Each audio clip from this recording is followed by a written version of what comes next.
Estudo do livro Não Acredite em Tudo que Você Sente. Aula 9. A ilusão da eternidade. Por que a depressão mente? Em nossa última aula, fizemos um trabalho de espelho. Mapeamos os nossos próprios esquemas emocionais e entendemos os nossos perfis de enfrentamento. Vimos como o repressor foge da dor, como o ruminador tenta resolver a dor com a lógica e como o externalizador projeta sua própria angústia no mundo. Nós ganhamos a capacidade de identificar os nossos próprios mecanismos de defesa. Porém, existe um momento em nossa vida emocional em que todos esses perfis podem falhar. Existe um estado de espírito tão denso, tão avassalador, que as nossas defesas desmoronam. Nós somos engolidos. Eu estou falando das noites escuras da alma. Eu estou falando da tristeza profunda, da melancolia e, no seu grau mais clínico e paralisante, da depressão. Sejam todos bem-vindos ao canal Estudante de Psicologia. Nessa nona aula da nossa série, baseada no livro Não Acredite em Tudo que Você Sente, do Robert Leahy, nós vamos olhar de frente para o abismo. Mas nós não vamos olhar com medo, vamos olhar com as lentes da ciência e da compaixão. O nosso foco hoje é desmascarar a maior de todas as mentiras que o nosso cérebro nos conta quando estamos no fundo do poço. Nós vamos desafiar a dimensão da duração. Vamos entender por que, quando estamos sofrendo, o nosso cérebro sofre de uma amnésia temporária e nos convence de que a dor será eterna. Eu sou Jefferson Grem, estudante de psicologia e o seu melhor amigo na busca pelo conhecimento profundo da ciência da psicologia em suas várias faces.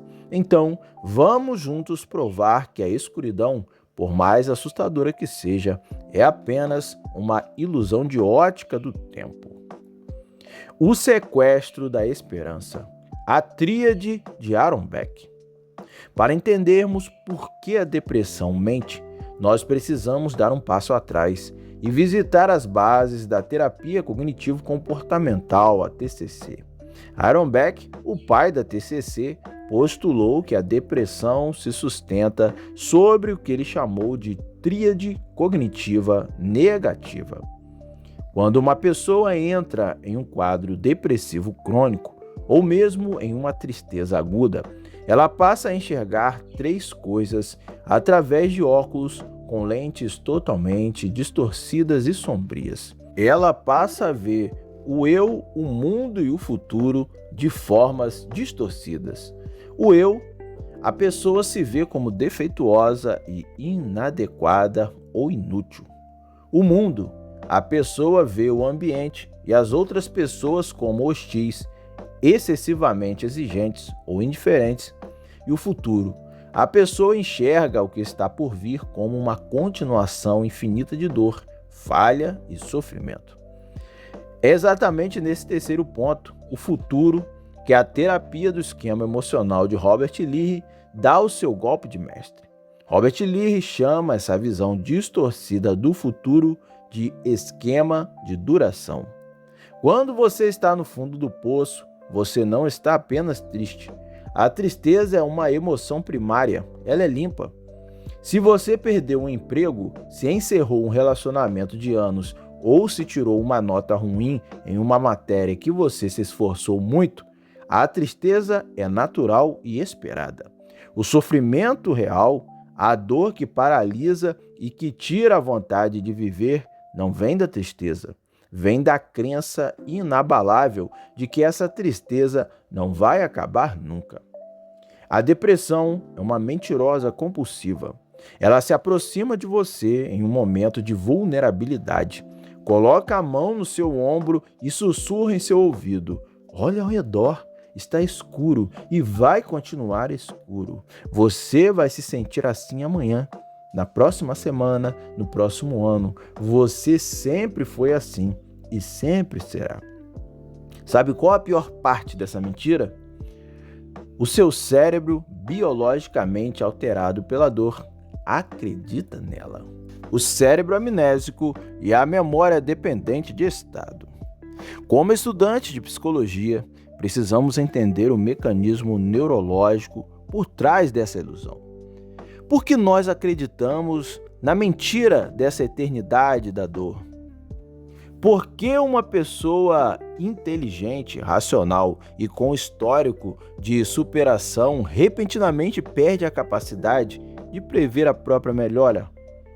A resposta mora em um fenômeno psicológico chamado memória dependente de estado, ou memória congruente com o humor. A nossa memória não é um arquivo perfeito, como as pastas de um computador, onde você possa acessar qualquer documento a qualquer momento. A memória humana é um sistema orgânico profundamente ligado às nossas emoções. Funciona assim. Quando você está muito feliz, rodeado de amigos em uma sexta-noite, o seu cérebro tem uma facilidade imensa para resgatar outras memórias felizes. Você lembra de viagens divertidas, de piadas, de sucessos do passado. As redes neurais ativadas são as redes do afeto positivo. Por outro lado, quando o seu humor despenca e a tristeza ou a depressão tomam o controle, acontece um outro fenômeno que é assustador. O seu cérebro sofre uma espécie de apagão seletivo. A química cerebral, com a queda da serotonina e da dopamina, trava o acesso às memórias felizes. De repente, você não consegue mais lembrar como era a sensação de rir até a barriga doer. Você não consegue lembrar de como se sentia capaz quando passou no vestibular. Essas memórias ainda estão lá, mas a porta de acesso foi trancada. E mais do que isso, o cérebro em estado depressivo passa a puxar o arquivo de todas as outras vezes em que você se sentiu um fracasso. A sua mente junta a rejeição do ensino médio, a demissão de 5 anos atrás e a briga de ontem, colocando tudo no mesmo projetor. O resultado clínico disso é uma falha de memória catastrófica. Como o cérebro não consegue lembrar de já ter sido feliz no passado, ele usa esse banco de dados para calcular o futuro.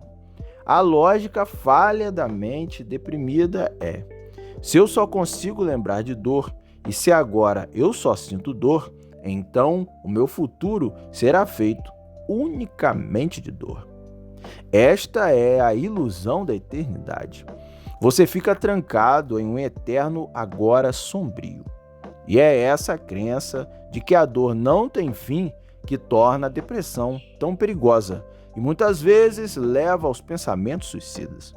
O paciente que atenta contra a própria vida, na grande maioria das vezes, não quer acabar com a vida. Ele quer desesperadamente acabar com uma dor que ele tem certeza absoluta que será eterna. Mas como desativamos essa bomba relógio?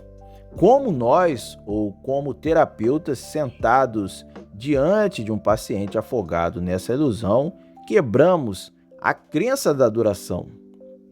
Nós não podemos simplesmente dizer: anime-se, isso vai passar. Isso é invalidação, e nós já aprendemos que a invalidação é tóxica.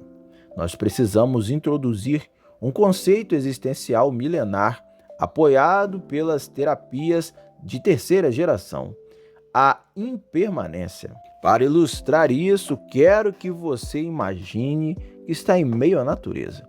Imagine que você está no topo de uma montanha. A paisagem que você vê é o céu e o clima. A depressão e as emoções dolorosas são como o clima. Às vezes o clima é uma tempestade terrível de categoria 5.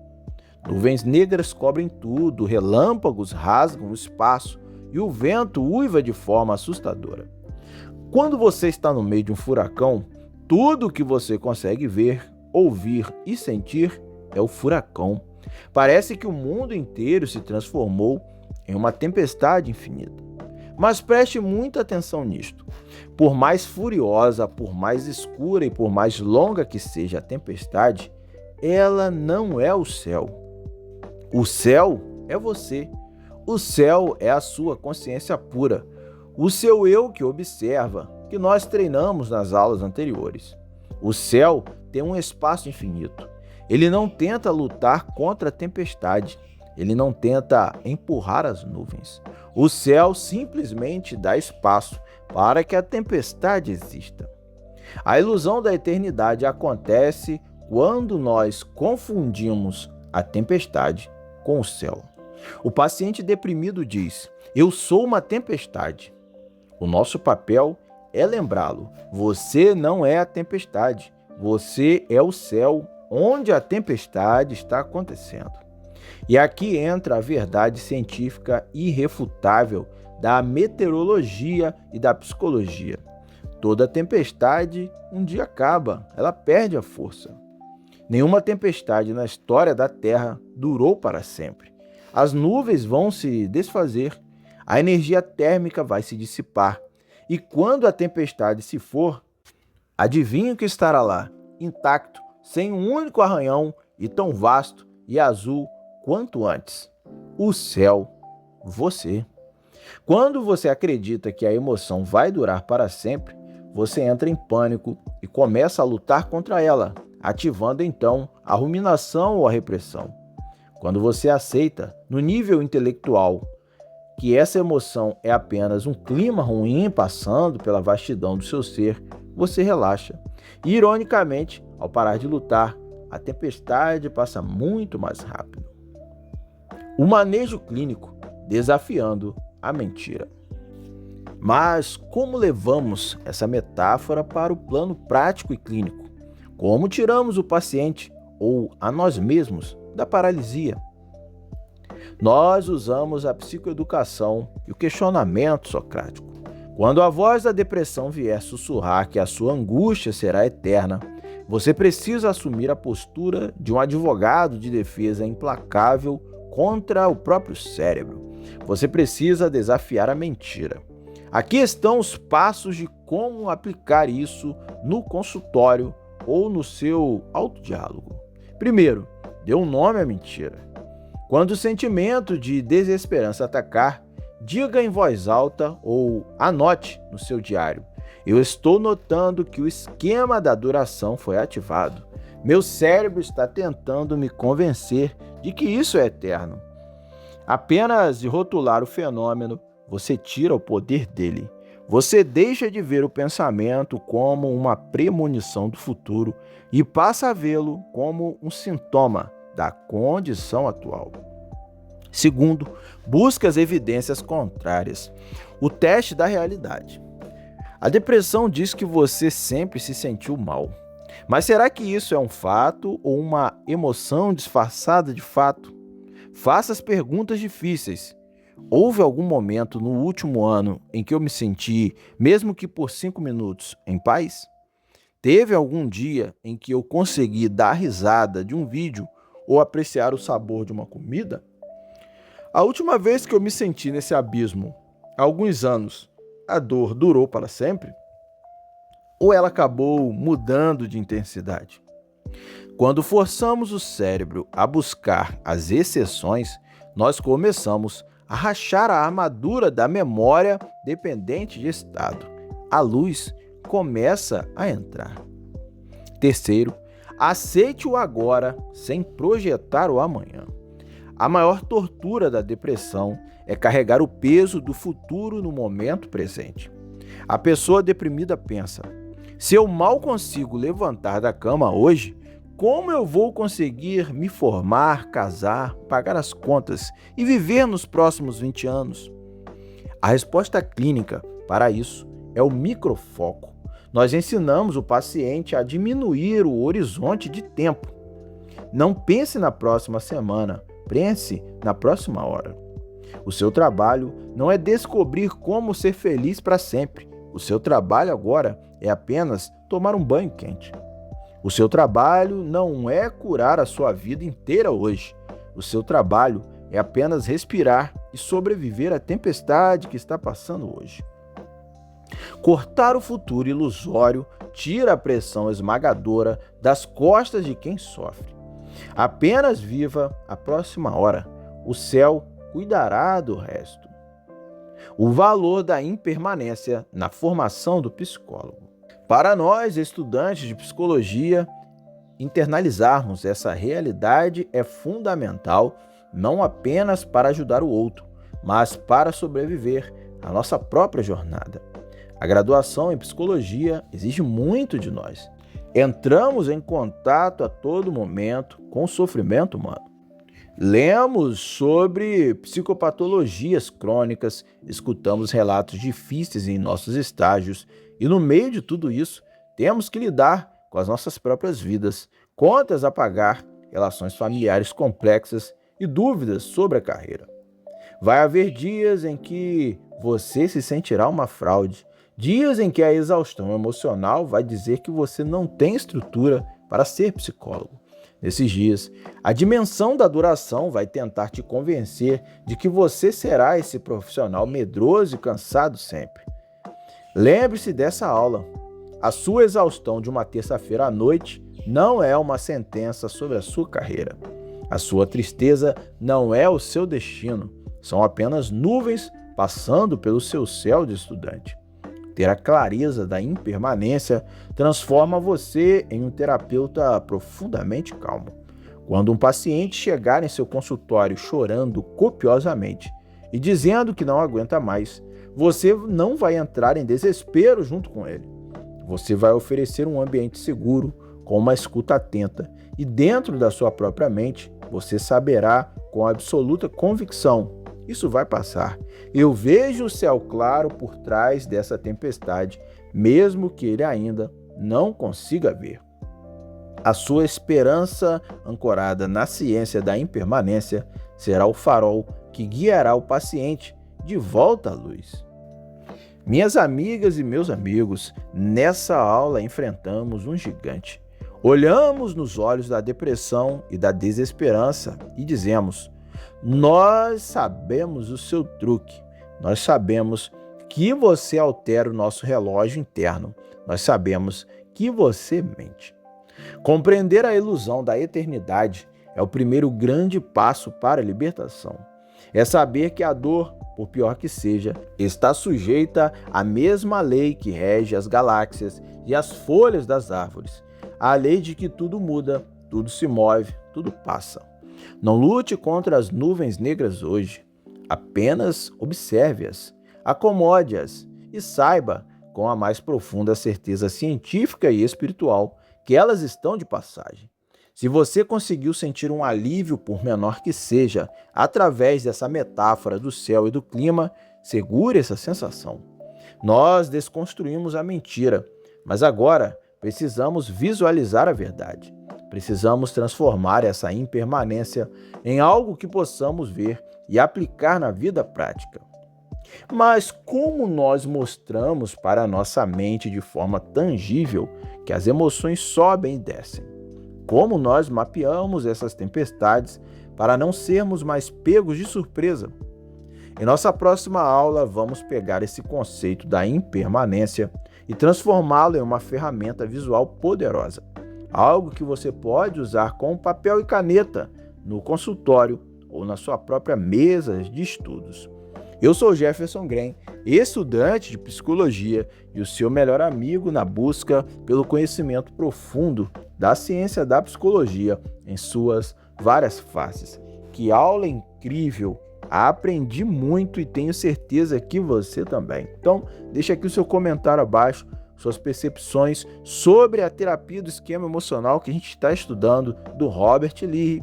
E é claro, se inscreva no canal, curta o vídeo, e um conhecimento tão precioso e transformador como esse não pode ficar só entre nós. Vamos compartilhar, vamos multiplicar o conhecimento. Envie aí para os seus amigos, coloca nos grupos da faculdade, envie para aqueles colegas que gostam de estudar a mente humana. Beba uma água, um cafezinho e não vamos perder tempo, como eu sempre digo. Vamos para a aula 10. o gráfico da impermanência.